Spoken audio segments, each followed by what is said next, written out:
Mistulang nakasanayan yun ang pahirapan at saktan ang inyong mga inuusig. Bago pa man ito dalhin sa akin, Gobernador, ano ang pagkakasala ng taong yan sa inyo? Hindi naman siya dadalhin dito kung hindi siya lumabag sa ating batas. Alam mong hindi iyan ang nais ko marinig. Uulitin ko ang aking katanungan. Ano ang pagkakasala ng taong yan sa inyo? Bakit din siya usigin? Bakit sa inyong mabatas? alam mong hindi marapat para sa aming mga pari na patawan ng isang tao ng kamatayan, di ba? Kamatayan? Ano ang pagkakasala ng taong yan? Bakit siya dapat patawan ng ganyang kabigat na parusa? Magsalita kayo! Labag niya ang aming alituntunin sa pagsamba. Inuudyo kanya na maniwala ang mga tao sa kanya. At palabasin na mali ang aming tinuturo.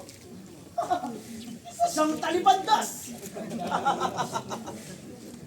Hindi ba't siya ang propetang inyong tinanggap sa Jerusalem? Siyang tunay. 5 araw lamang nakakalipas. At ngayon, gusto niyo siyang patawan ng kamatayan? Anong pumasok sa inyong isipan upang gumawa ng ganyang hakbangin?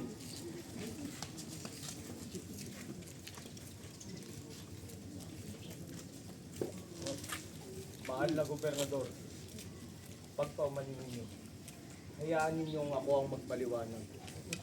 Kapatid kong hindi taas ang masabi ng punong Paris, ang tunay na pagkakasala ng taong ito.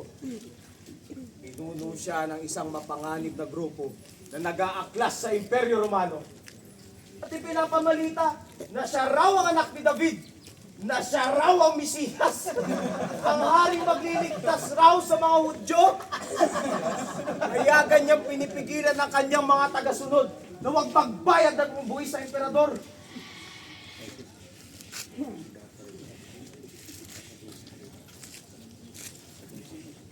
Malapitin siya rito.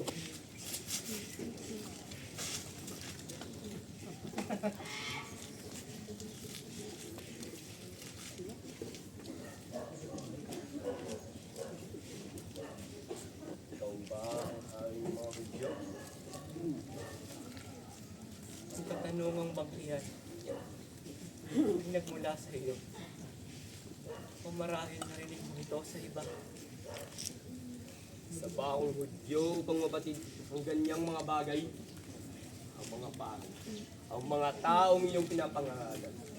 Silang lahat, silang nagdala sa'yo dito. Anong pagkakamali ang iyong nagawa?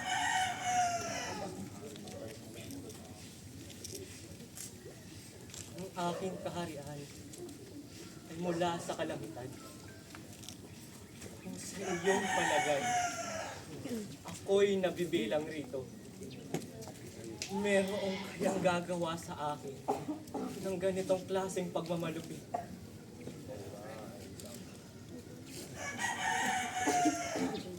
Ipinanganak ako upang magbigay testimonya sa katotohanan.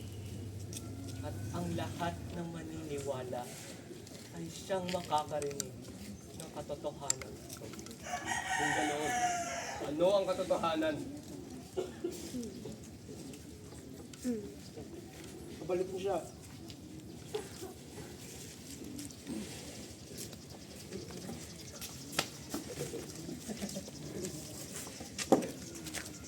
Ako'y walang makitang kasalanan sa taong ito. Batay sa paglilitis na aking isinagawa.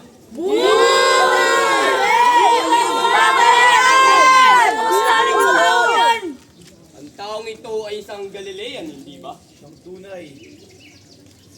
Bakit hindi niyo siya dalhin kay Haring Herod? Upang kilatisin. Hayaan ninyong siya magbigay ng kaukulang parusa para sa kanya. Pero, gobernador, Ulit siya kaya rin Herod! Tabi! Tabi! Tabi!